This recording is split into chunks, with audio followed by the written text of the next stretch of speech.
বলছি কি, ঘরে চাল শেষ হয়ে আসছে, চাল আনতে হবে।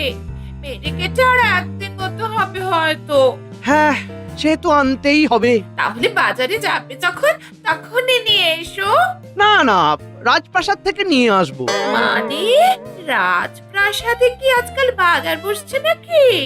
আর দুদিন বাদেই মহারাজ রাজ্যবাসীর উদ্দেশ্যে চাল ডাল বিতরণ করবেন, তো সেই সুযোগটাই কাজে লাগাবো আর কি। তাহলে একটা কাজ করা যেতে পারে।